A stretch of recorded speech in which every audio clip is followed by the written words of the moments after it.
bertempat di Brownback Cafe, Menteng, Jakarta. Pada 28 Februari 2016, diadakan diskusi bertema, Revisi Undang-Undang Terorisme. Itu, makanya kita juga kontras. Diskusi yang diadakan oleh Kontras ini, diisi oleh para pembicara yakni, Andrew dari CSIS, Arsul Sani dari DPR, Wahyudi dari Maarif Institute, serta Haris Azhar dari Kontras. Berbagai perspektif yang ada, kemudian saya juga mengingatkan kemarin, Jokowi baru saja ke Amerika, ada pertemuan US ASEAN, di situ yang kita bentuk adalah... Andrew mengatakan bahwa revisi Undang-Undang Terorisme perlu, meskipun belum membaca draftnya. Tapi masalahnya adalah apakah harus sekarang. Menurutnya, diskusi sekarang bergeser apakah pengikut ISIS harus dicabut kewarganegaraannya. Baginya, yang dibidik oleh terorisme jangka panjangnya adalah mengubah sistem. Terorisme sekarang dinilai sebagai terorisme gelombang keempat, yakni terorisme yang menggunakan teknologi, karena bisa menggunakan perangkat-perangkat teknologi yang canggih, karena didukung teknologi global, dan apa didukung religius, menurut Andrew, karena agama paling gampang dipakai oleh orang-orang yang ingin mengubah sistem. Saya pikir diskusi-diskusi yang ada sekarang mencerminkan itu semua.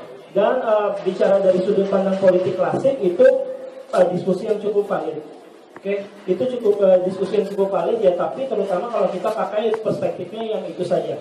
Political struggle, dan kemudian ini yang kemudian harus di-tackle oleh negara. Saya adalah institusi yang juga berubahnya itu cenderung lambat. Karena negara punya birokrasi, negara punya prosedur, itu membuat negara tidak bisa dengan cepat menyesuaikan diri. Sehingga orang-orang di Eropa berkata bahwa untuk isu-isu seperti terorisme seperti ini, yang cenderung random, mereka punya satu kerangka untuk menjelaskan, yaitu kerangka yang namanya sekuritisasi. Yang saya baca di media massa, perluasannya... Bagi Wahyudi, menurut Maarif Institute saat ini terjadi dua hal, yakni, 1. Terlalu kuatnya intervensi negara terhadap kebebasan sipil dikaitkan dengan hal-hal berbau terorisme, dan kedua, adanya ketakutan halusinasi terhadap sesuatu, seperti yang terjadi di era Orde Baru, dengan ketakutannya pada hal-hal berbau komunisme. Artinya, kalau di antara kita misalnya mencoba untuk mengkritik negara, Wahyudi juga berpendapat, pentingnya isu keluarga dalam pemberantasan terorisme. Mereka yang dianggap teroris bisa saja ditangkap seperti itu. Nah, terus yang kedua adalah kekhawatiran kami adalah bagaimana munculnya imajinasi kekuasaan rezim Orde Baru pada saat ini.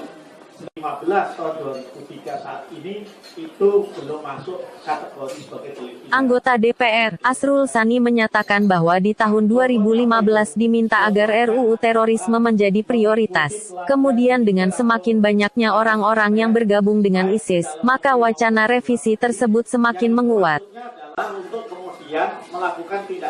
Selanjutnya fokus revisi adalah 1. Menyangkut soal pelatihan pelatih terorisme. Kedua, pemberatan sanksinya. Ketiga, menyangkut siapa yang bisa dipidana, yakni perorangan dan korporasi. Selain itu fokus revisi juga menyangkut kewenangan. Arsul tidak setuju bahwa BIN mempunyai wewenang upaya paksa. BIN harus tetap pada tupoksinya, dan proses hukum tetap pada polisi. Tadi perluasan kewenangan. Perluasan kewenangan yang lain apa? Saya kira perluasan kewenangan yang lain adalah kewenangan melakukan penangkapan. Kalau di KUHAP kan penangkapan itu 1 kali 24 jam alias sehari semalam. Di undang-undang kita yang ada sekarang, Undang-Undang 15 2003, 7 kali 24 jam 1 minggu. Nah ini diminta ya di dalam diskusi dan wacananya itu 30 hari. Ya.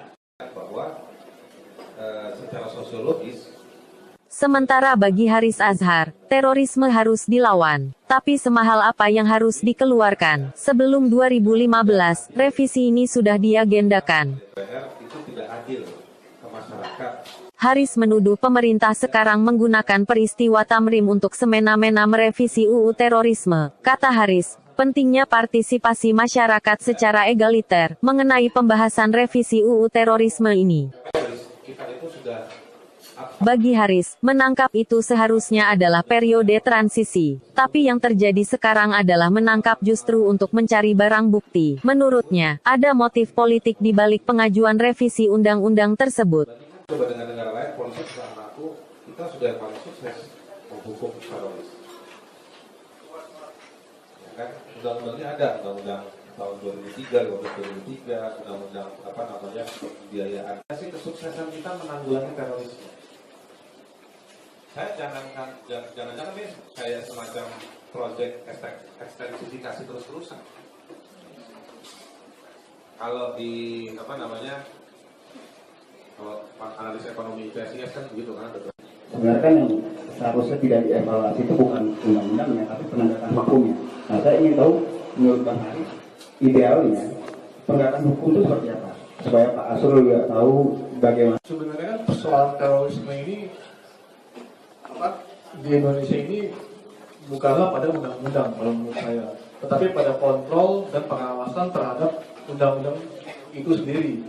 Apakah ini ada kaitannya dengan keinginan dari pemerintah Amerika untuk melakukan mungkin bahasanya campur tangan Amerika untuk Oke, tadi sudah ada 3 pertanyaan yang ditujukan kepada para bicara kita. Mungkin pertanyaan pertama dari Putra.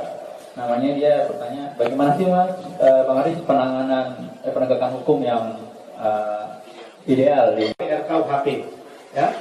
Itu kan hampir semua fraksi mendapatkan masukan dari aliansi. Demikian reporter nomangs.com TV, Nomi, melaporkan dari Cafe Brownback, Menteng, Jakarta.